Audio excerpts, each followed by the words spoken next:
شهر صيام مرحبا، شهر صيام مرحبا مرحبا، شهر صيام مرحبا مرحبا.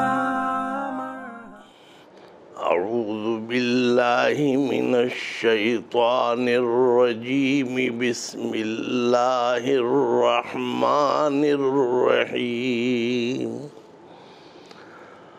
اقیموا الصلاة وآتوا الزکاة وأطیعوا الرسول لعلکم ترحمون.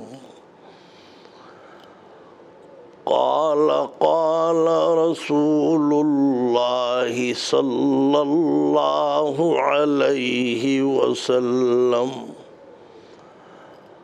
الصدقة تدفع غضب الرب. صدق اللہ مولانا العظیم وصدق رسولہ النبی الکریم، وَنَحْنُ عَلَى ذَلِكَ مِنَ الشَّاهِدِينَ وَالشَّاكِرِينَ وَالْحَمْدُ لِلَّهِ رَبِّ الْعَالَمِينَ. ناظرین کرام، رمضان المبارک 1441 ہجری الحمدللہ ہمیں اور آپ کو اللہ نے عطا فرمایا، اور ہم اسی کے ایام میں اور اسی کی ساعتوں میں اس وقت موجود ہیں. رمضان المبارک کی بعضی عبادتیں تو فرض کے درجے میں ہیں، جیسا کہ میں نے پہلے بھی عرض کیا تھا کہ روزہ فرض ہے. روزانہ رمضان میں روزانہ ایک روزہ جو ہے وہ فرض ہے، اور اس کے علاوہ نہ کوئی سنت کی نیت کر سکتا ہے نہ نفل کی. رمضان کا روزہ تو فرض ہی کے لیے ہے، اور اس کے علاوہ کوئی نیت نہیں کی جا سکتی. پھر تراویح کا بھی میں نے ذکر کیا تھا کہ وہ سنت مؤکدہ سے بھی بڑھ کے حضور کو بڑی پیاری اور محبوب عبادت اللہ نے دی اور حضور کو بہت پسند تھی. تو وہ بھی در حقیقت یوں سمجھ لیجئے کہ فرض اور واجب کے ہی قریب قریب عمل ہے. آج میرا عنوان ہے زکوٰۃ اور صدقہ. زکوٰۃ مال میں دی جاتی ہے، اور ابھی آپ نے ایک لفظ سنا ہوگا پچھلے بیان میں، تزکیہ نفس. زکی سے بنا ہے، اور اس کے معنی ہے پاک کرنا، صاف کرنا. تو تزکیہ نفس کے معنی ہے کہ نفس کو پاک صاف کرنا اور برائیوں سے اپنے آپ کو بچانا. اور مال کا تزکیہ، مال کی زکوٰۃ، اس کے بھی معنی تزکیے کے ہیں کہ وہ مال جو آپ کو اللہ نے دیا ہے اور آپ کے قبضے میں ہے، آپ کا اپنا ہے، اس مال کی بھی صفائی ہوتی ہے، اس کو بھی پاک صاف کیا جاتا ہے. تو اس کا نام ہے زکوٰۃ. اور یہ آپ جانتے ہیں کہ دین اسلام تو ویسے بھی صفائی ستھرائی کا سب سے بڑا درس اگر دیتا ہے تو وہ دین اسلام ہے. اور میں سمجھتا ہوں آج کل کے حالات میں بھی ہمارے گناہوں کی تو بے شک ہمیں سزا ملتی ہے اور اللہ کا نظام ہے، لیکن اگر دیگر اقوام جو غیر ملک ہیں اور غیر اسلامی ملک، ان کے حوالے سے اگر دیکھا جائے تو اللہ نے اگر ہمیں کم درجے میں رکھا ہے آج کی اس بیماری میں، اور یہ بھی اس کی اصل وجہ یہی ہے جس سے چاہیں پوچھ لیں، غیر مسلم بھی اس کا اعتراف کرتا ہوگا، سامنے نہ کرے کہ جو صفائی ستھرائی اور پاکی کا نظام اللہ نے دین اسلام میں اور مسلمانوں کے لیے رکھا ہے، اس کی وجہ سے بھی اللہ نے ہمیں بہرحال بہت سے عذابوں سے، بڑی بڑی تکلیفوں سے اور گویا سزاؤں سے بچا رکھا ہے۔ تو صاف ستھرے رہنے سے اللہ تعالیٰ ظاہر ہے کہ اپنی اور بھی رحمتیں عطا فرماتے ہیں۔ دنیا میں خود ہمارے ملک میں بھی کبھی کبھی ہوتا ہے کہ جہاز میں اعلان کیا جاتا ہے کہ ابھی رن وے صاف نہیں ہے، فارغ نہیں ہے، تو وہ پائلٹ جو ہے وہ جہاز کو لیے پھر رہا ہے کہ جیسے ہی سگنل ملے گا اتارنے کا تو اتارے گا۔ ایسے کئی واقعات ہمارے بھی سامنے ہوئے، آدھا گھنٹہ فضاؤں میں پھر رہا ہے۔ جب یہ کلیئرنس ملا کہ اب صاف ہو گیا تو وہ اترا، اور اس کی ڈیوریشن بھی بڑھ گئی، اتنے کی فلائٹ تھی، اتنی دیر کی، اتنے میں پہنچی۔ تو معلوم ہوا کہ ہر چیز میں جب بھی انسان قدم رکھتا ہے اور کہ جب وہاں صفائی ستھرائی ہو جائے تو مال میں بھی زکوٰۃ اسی لیے ہے کہ یہ مال ہمارا، اس میں صفائی ستھرائی کی ضرورت ہے۔ جیسے کمرہ بند ہو تو گرد آ جاتی ہے، مکان بند ہو تو اس میں بہت سی چیزیں کیڑے مکوڑے پیدا ہو جاتے ہیں۔ تو یہ مال میرے اور آپ کے پاس جو ہے، ایک مومن اور مسلمان مرد کے پاس، عورت کے پاس، یہ اس میں سے زکوٰۃ دی جاتی ہے، اور سال بھر جب مکمل ہو جائے تو مال کی زکوٰۃ۔ تو یہ مال کا میل ہے، یعنی ہمارا مال اگر زکوٰۃ ہم نہیں نکالیں گے تو یہ مال جو ہے یوں سمجھیے کہ یہ گندہ بھی شامل ہے اور اچھا بھی شامل ہے، اور اچھا اور گندہ، اچھائی اور برائی مل کے برائی ہی کا نتیجہ سامنے آتا ہے۔ یہ نہیں ہے کہ کوئی کہے جی اس میں سے 5% اس میں گندگی ہے۔ اتنا سا ایک بھونگا بھی اگر پانی میں پڑ جائے، اتنا اچھا پانی، گلاس اور چائے اور کافی تو کوئی بھی نہیں پیتا، ہر شخص کہتا ہے اس میں تو کوئی کیڑا گر گیا، اتنا سا بھی۔ تو اس کا مطلب یہ ہے کہ گندگی جو ہمارے اندر جمع ہو جائے، جسم میں، بدن میں، کپڑوں میں، ہمارے کتابوں میں مٹی آ جائے، ہر شخص اسے صاف کرتا ہے، اور اس میں اسلام اور غیر اسلام کی بھی قید نہیں ہے۔ لیکن مال کا میل، اللہ کا حکم ہے کہ اپنے مال کو بھی صاف ستھرا کرو، تو اس کے لیے اللہ نے زکوٰۃ کا نظام رکھا ہے، اور بڑی بڑی حکمتیں ہیں اللہ کی۔ ہر چیز کے اوپر بات کرنا ممکن نہیں ہوتا وقت کی کمی کے باعث، لیکن بہرحال وقت ملے تو انسان اور بہت سی باتیں کر لے۔ تو زکوٰۃ، یہ مال میں جتنی بھی گندگی شامل ہوئی وہ سب زکوٰۃ کے ذریعے نکل گئی۔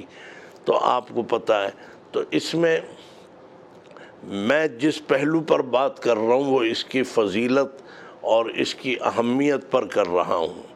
میں اس کے مسئلے سمجھانے نہیں بیٹھوں گا کہ صاحب اتنا مال ہے تو اتنی زکوٰۃ، لیکن یہ ذہن میں رہے کہ زکوٰۃ ہمیں، ہمارا مال صاف ستھرا ہو جاتا ہے جب ہم زکوٰۃ نکالتے ہیں۔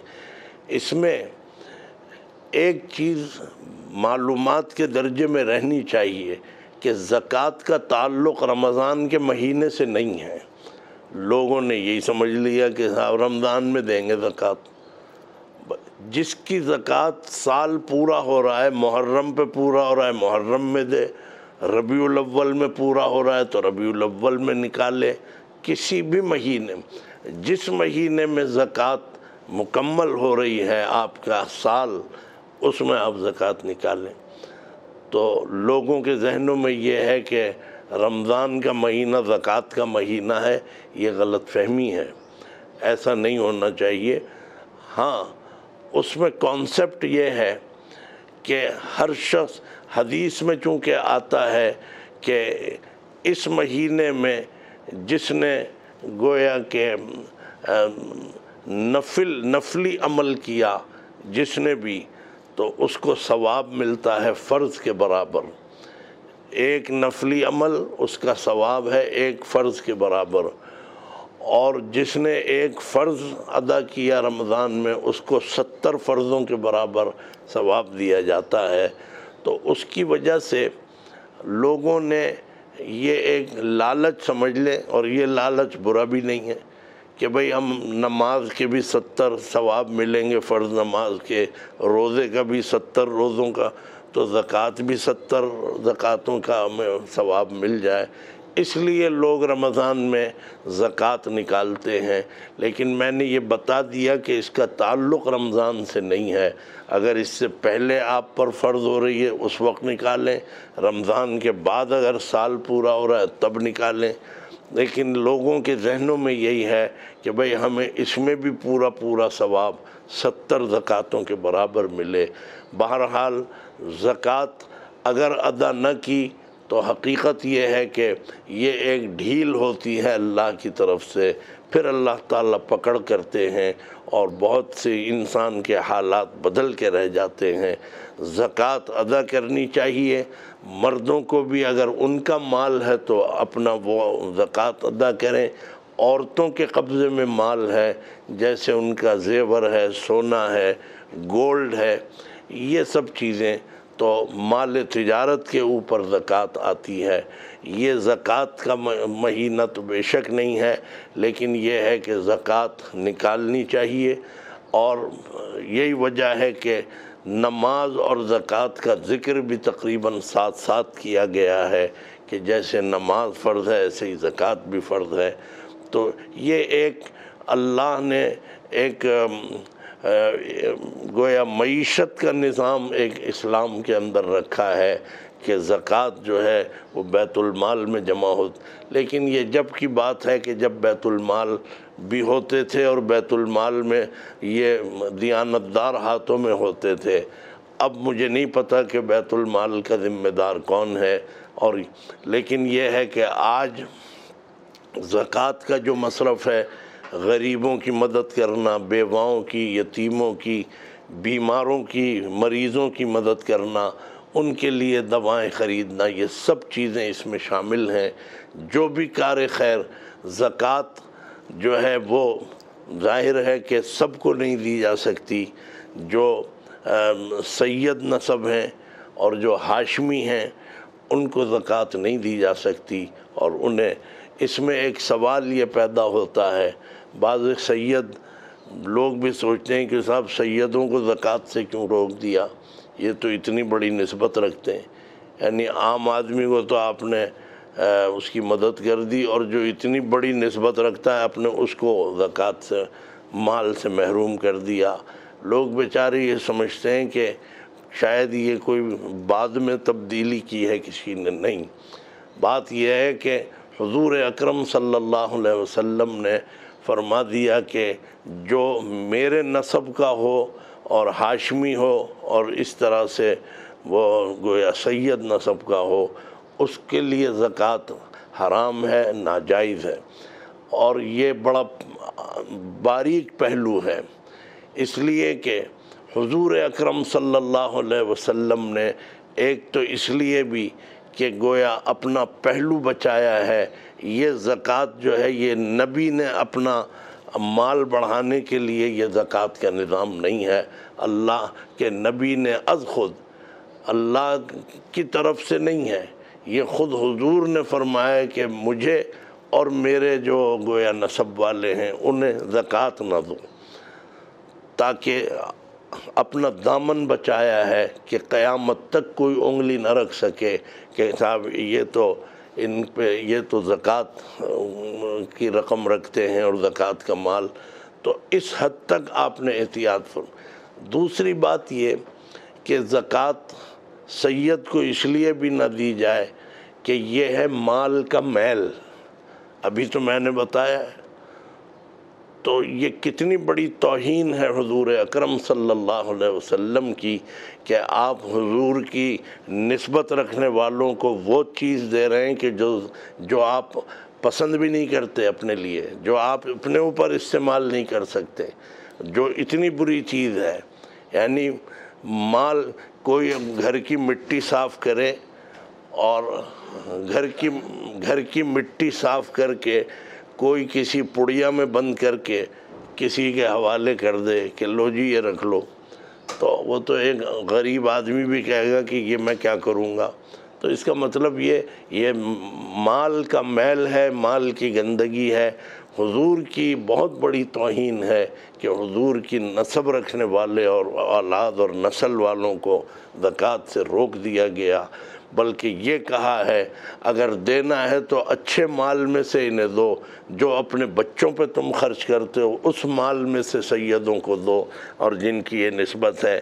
تو یہ میں نے ایک وضاحت کر دی کہ زکوٰۃ، اور یہ ہے کہ زکوٰۃ بہرحال ادا کرنی چاہیے، اور اس میں صدقۃ الفطر بھی شامل ہے. رمضان کا مہینہ آتا ہے تو ایک صدقۃ الفطر واجب ہے. یہ اس کے بہت سے فائدے ہیں. صدقۃ الفطر بھی دینا چاہیے ہر عاقل بالغ کے لیے، سب کے لیے، اور اس میں بالغ نابالغ سب اس میں شامل ہیں. یہ صدقۃ الفطر جان کا بھی صدقہ ہے، مال کا بھی صدقہ ہے، اور ہماری جو عبادتیں رمضان میں ہیں ان کا بھی یہ ایک صدقہ ہے. اور صدقۃ الفطر بس یہ ہے، چاہیں تو شروع میں بھی دے سکتے ہیں، لیکن افضل یہ ہے کہ صدقۃ الفطر جو ہے یہ آخری عشرے میں عید الفطر کی نماز کے لیے جب جائیں، مرد حضرات جاتے ہیں تو اس میں عیدگاہ میں جانے سے پہلے صدقۃ الفطر، جس کو فطرہ بھی کہا جاتا ہے، وہ ادا کیا جائے. وہ بھی لازم اور واجب ہے. اور جتنے بھی افراد ہیں، یہاں تک کہ آپ کے ماتحت جو ملازم ہیں اور جو آپ کی کفالت میں پل رہے ہیں، ان کی طرف سے بھی ادا کیا جائے. یہ سب کا مقصد یہ ہے، یہ ایک اللہ نے غریبوں کے لیے اور نادار اور مساکین کے لیے ایک یہ معیشت کا نظام رکھا ہے کہ یہ ان ہاتھوں میں جائے کہ جو مستحق ہیں. آپ خوشیاں منائیں عید کی تو ان کے بچے بھی خوشی میں شامل ہوں. یہ اس کا کانسیپٹ ہے. لیکن میں ایک بات اپنے ناظرین کے گوش گزار کر دوں کہ دینی مدرسے میں اگر آپ زکوٰۃ بھی دیں، فطرہ بھی دیں، اس لیے کہ دنیا میں غریب کی مدد تو غیر مسلم بھی کر رہے ہیں، عیسائی، ہندو، یہودی اور جتنے بھی غیر مسلم ہیں. لیکن مدرسوں کی مدد، اور مدرسوں میں جو طلبہ پڑھتے ہیں وہ ہمارے ملک میں ہوں یا بنگلہ دیش میں ہوں یا افغانستان میں ہوں یا انڈیا میں ہوں، ان کو آپ اس لیے دیں کہ آپ کی زکوٰۃ غریب طلبہ پہ بھی لگے، اور اس سے جو بچہ حافظ قرآن بنے گا ساری عمر آپ کی زکوٰۃ کا ثواب ملتا رہے گا. جو بچہ عالم اور مفتی بنے گا وہ دنیا میں جب کام کرے گا. آج میری تقریر جو ہے کیوں کوئی سننا چاہتا ہے؟ اس لیے کہ بھئی آپ مجھے عالم سمجھتے ہیں، تو میرا بھائی اگر عالم نہیں ہے تو اس کا مطلب یہ کہ اس نے نہیں پڑھا. لیکن اگر میرے حالات اچھے ہیں، مدرسے میں پڑھا، ہر ایک کے حالات اچھے نہیں ہیں. 98% طلبہ مدارس میں اور اساتذہ بھی تقریباً شامل ہیں، وہ بھی مستحق ہیں. ان کو اگر دیا جائے تو وہ دین کے کام میں لگے ہوئے ہیں، اس کا ثواب بھی جاری رہے گا. یوں آپ کسی غریب کو دیں، مسکین کو دیں، یتیم کو دیں، بیوہ کو دیں، وہ کھا چاٹ کے برابر کر دیں گے. کھا لیا، پی لیا اور اڑا دیا، ٹھیک ہے، ثواب ملے گا زکوٰۃ دینے کا. لیکن مدرسوں کی اگر مدد کی جائے تو میں سمجھتا ہوں آپ ادھر بھی دیں یتیم اور مساکین کو، اور دینی مدرسوں میں بھی دیں جن پر آپ کو اطمینان ہو، جن مدارس کے ساتھ، تاکہ جب آپ کی زکوٰۃ اور اس سے جو طلبہ اور بچے حافظ غریبوں ہی کے بچے ہیں، امیر تو اپنے بچوں کو پڑھاتے ہی نہیں، مولوی بناتے نہیں. لہذا یہ بھی اس موقع پہ میں نے عرض کر دیا تاکہ میرے بہن بھائیوں کو، ہمارے جتنے بھی سننے والے دیکھنے والے ہیں، ان کو یہ اندازہ ہو جائے کہ ہمیں زکوٰۃ اور فطرہ وغیرہ جو ہے یہاں بھی استعمال کرنا چاہیے، کیونکہ مدد کے طور پر تو ساری دنیا کھڑی ہو جاتی ہے، خدا نہ کرے زلزلہ آ جائے، سیلاب آ جائے، کچھ بھی آ جائے، ڈیزاسٹر ہو جائے، لیکن دینی مدارس کے لیے مجھے افسوس ہے جب یہ وہاں پر زلزلہ آیا تھا 2005 یا 2008 میں نے وہاں کے حالات دیکھے جب میں سینٹ میں تھا، اور ہم سب وہاں گئے دیکھنے کے لیے، تو انہوں نے بتایا اتنی مدد وہاں سے آئی، اتنی یہاں سے آئی، اور ہم نے یہ بنایا، ہم نے وہ بنایا، اسکول بنائے، ڈسپینسریاں بنائے۔ میں نے ان ذمہ داروں، کیونکہ میرا رائٹ تھا کہ کوئی سوال کرنا چاہے، میں نے یہ سوال کیا کہ مجھے یہ بتائیں، اتنے سینیٹرز اور ایم این ایز بیٹھے تھے اور بڑے بڑے لوگ وہاں پر، منسٹرز، میں نے کہا مجھے یہ بتائیں اس یہ جو امداد آئی ہے، جو کچھ آپ نے کسی دینی مدرسے کو یا مسجد کو بھی کوئی فائدہ پہنچایا؟ ان کا جواب نفی کے سوا کچھ نہیں تھا، بلکہ ایک صاحب نے یہ جواب دیا کہ اصل میں دینی مدرسوں میں اور مسجدوں میں تو تاجر حضرات ہی دے دیتے ہیں، اس لیے تو یہ حال ہے۔ یہ کھلی مثال ہے کہ دینی مدرسوں کی مدد کوئی نہ غیر مسلم کرتا ہے، اور مسلمان بھی کہ جو بڑے ایڈوانس بن جاتے ہیں وہ بھی نہیں کرتے۔ تو اس لیے میرا مشورہ ہے کہ یتیموں اور بیواؤں کے ساتھ ساتھ اور دیگر ویلفیئر کے ساتھ ساتھ آپ دینی مدرسوں کو بھی زکوٰۃ اور فطرے میں یاد رکھیں، تاکہ یہ بچہ جب عالم بنے گا اور دین پھیلائے گا تو اس کا ثواب آپ کو ملتا رہے گا۔ بہرحال بات میری لمبی ہو گئی، لیکن یہ ہے کہ زکوٰۃ کا بھی ایک سلسلہ ہے جو رمضان میں ایک عمل ہوتا ہے۔ اللہ تعالی ہمیں زکوٰۃ کی بھی جو اس کے تقاضے ہیں اس کے مطابق پورا کرنے کی ہمیں توفیق عطا فرمائے۔ وآخر دعوانا ان الحمد للہ رب العالمین۔